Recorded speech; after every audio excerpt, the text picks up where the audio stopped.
Yan din ang gamit ko, mauubos na lang, di naman nagpipil ng ganyan. How to use po. So, hi po mga ka-Diyosa. So, ang tinutukoy po ng ating ka-Diyosa ay ito pong ating pagbabalat gamit ang ating SCD Peeling Skin Lotion. Mauubos na daw yung kanyang peeling lotion, pero hindi pa daw nagbabalat ng ganito kalaki. So, ayan mga ka-Diyosa, this is my peeling process this year, 2025. So, yes, every year po ako nagpipil ng aking braso at binte. But this time, braso lang po muna yung inuna ko.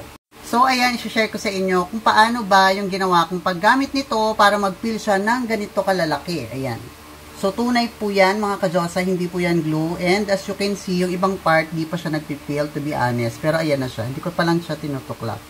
So, okay, paano ko ba na-achieve yung ganitong malalaking peeling palagi?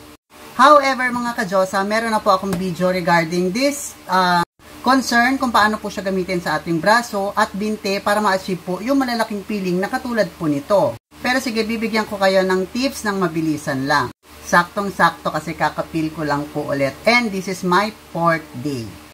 First tip mga ka-Diyosa, sundin lamang po yung instruction dito for the body. Meron naman po dyan. Ang sabi po dito, mag-apply po tayo ng 3 patong kada araw for 3 consecutive days. Paano po yung sabihin nun? For example, Lunes, Martes, Miyerkules po kayo mag-a-apply. Sa Lunes po, kailangan po maka-3 patong kayo. Maglagay ka ngayon.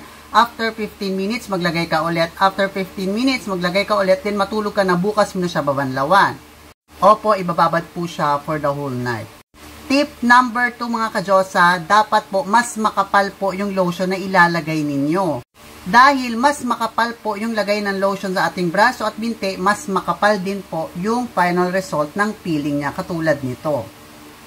Tip number 3 mga ka-Diyosa, kinabukasan pagbabanlawan nyo na po ito, ating SCD Peeling Skin Lotion sa inyong braso ay no soap and no scrubbing. Opo, bawal po siyang i-scrub, pwede pong masira at magasgas ang skin, magkasugat-sugat. Pangalawa, bawal po muna siyang sabunin, pero kailangan yung tanggalin yung product mismo doon sa braso ninyo. Mararamdaman nyo yung dulas at lagkit kung wala na po siya. And tubig lang po ang gagamitin.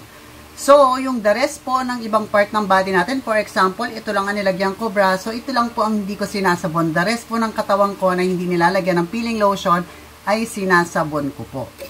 So, yan po yung ating tip number 3, no soap and no scrubbing hanggang sa magbalat na po siya.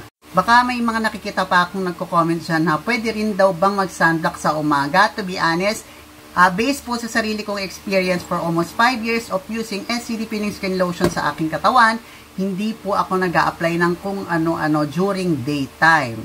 Dahil kailangan po ma-absorb ng balat natin yung mismong product para po ma-vibrate yung skin natin at mag-peel po siya.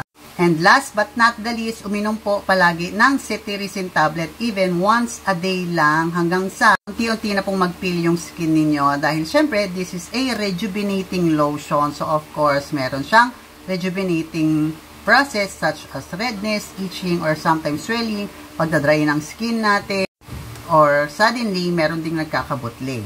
So, depende yan sa tibay ng ating balat. So, hindi naman lahat nakakaranas ng pagbubutli katulad ko. Pero pamumula, yes po. Then, for more product knowledge and video tutorials, please follow my YouTube channel or my TikTok account, RC Diyosa, and look for my playlist, SCD Peeling Skin Lotion. Nandyan po yung ating step-by-step and more tips kung paano ba gamitin yung ating SCD Peeling Skin Lotion. So, yun lang mga ka-Diyosa. Bye-bye!